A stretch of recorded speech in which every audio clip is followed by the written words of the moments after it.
Our mouth waters the moment we think of tasty food, and also when we get the refreshing smell of the food. Where is saliva produced? Does saliva play any role in the process of digestion? You will get to understand about all these details in this video.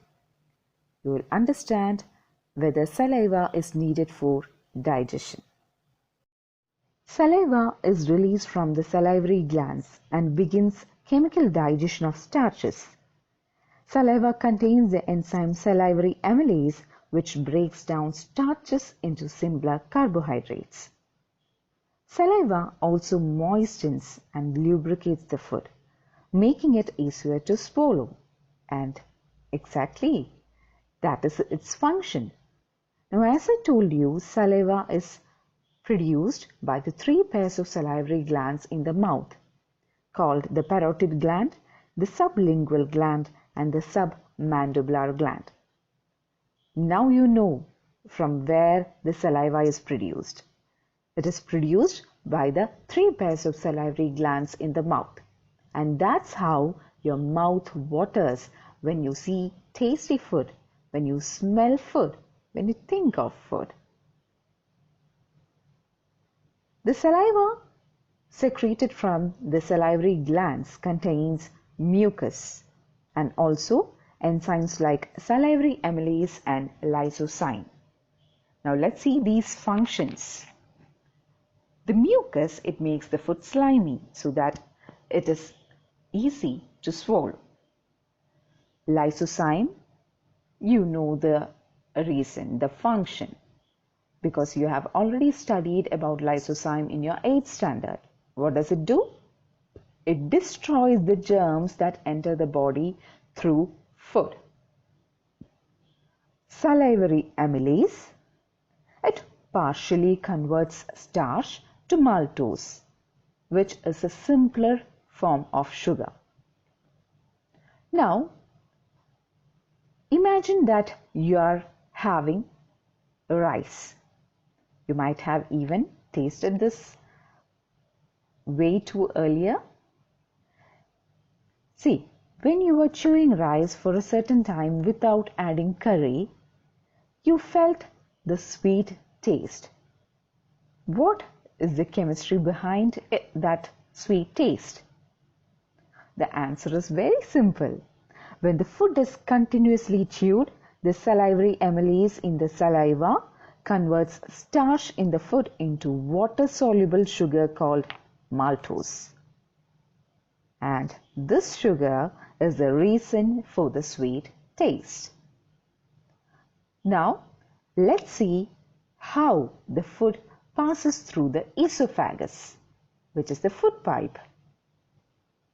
The partially digested food from the mouth enters the esophagus through the pharynx.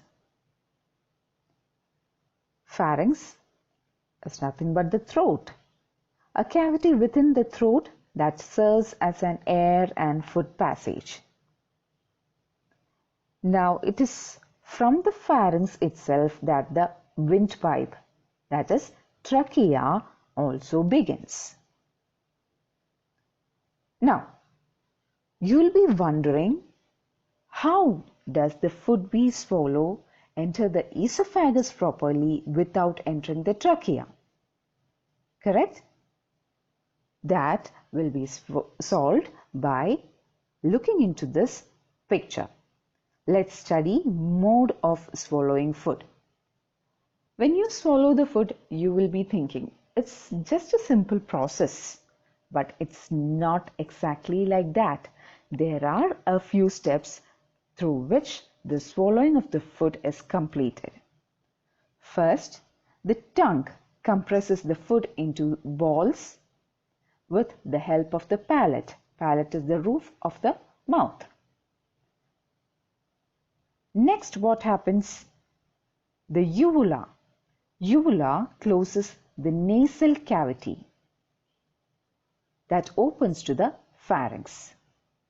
Now this uvula could be seen when you open your mouth wide open and look into the mirror. There is a hanging inside the mouth, an extension that is called the uvula. So what does the uvula do? It closes the nasal cavity that opens to the pharynx. That is the second step. Now, the third step is the trachea. It tilts up and it is closed by the epiglottis. Epiglottis is a structure of the body that hangs down the windpipe. Okay, that's the trachea.